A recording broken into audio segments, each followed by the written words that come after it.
Okay guys, so over here at this little work table here.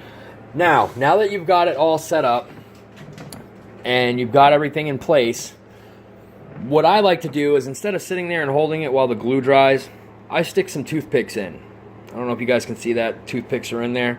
And what that's going to do is that's just going to hold the frame together where the parts are gluing.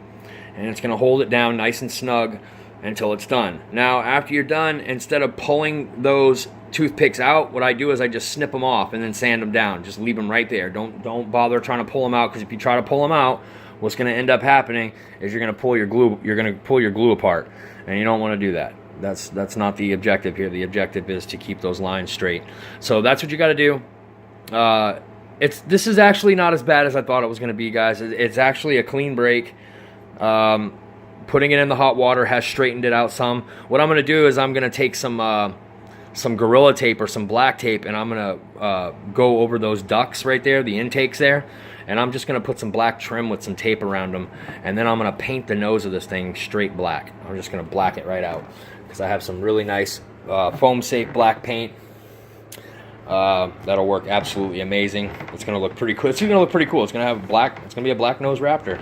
That's what it's going to be. From here forward is going to be all black, and it's going to be nice and sanded down. It's going to look like it did when it first came. Well, not exactly. It's going to have some crinks and wrinkles in the foam, but that's. I mean, this thing just went into the ground at 70 miles an hour, so 60, 50, whatever it is that these things go. So that's what we got for right now. Now I'm going to let that set up. I'm going to let that dry, and I'm going to come back to it later. It's going to be all nice and dried up, and then we're going to put the nose back on it, and then fill in any spots that we have with some Gorilla Glue.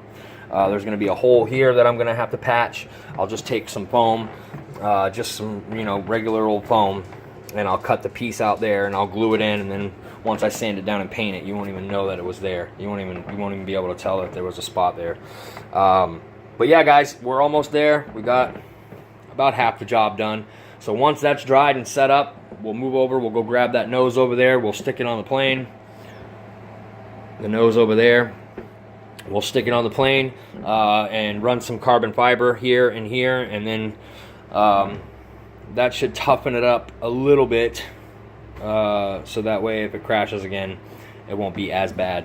I don't plan on crashing this again, actually, because I'm gonna have my settings all set before I throw it up in the air next time. I know what I have to do. I know how much I need to dial it down now, so it'll be a little bit easier. But that's it, guys. That's all I got for you right now. Just stay tuned for the next part of the video, which will be attached to this one, of course. Yeah, guys, we're almost there. Dave's RC. See you in the next video. Peace. Alright, guys, so I don't know if you're really getting this, but that's it. She's all done. All fixed. Ready to go fly again. I blacked it out.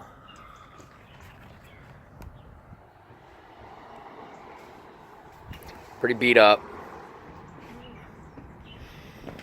I was gonna sand it and shit, but I was like, yeah, I'm not gonna waste my time. It's a $38 airframe, so I'm just gonna leave it as is. It looks okay. It looks fine to me. So now I'm just waiting for that bottom part to glue up, and she will fly again. Got to put the electronics back in it and new fan. And I think I'm just going to start flying this thing with a gyro in it, because it's just way too light, way too small. Anyways, guys, that's it. I'm going to put the video together for you guys now. Later.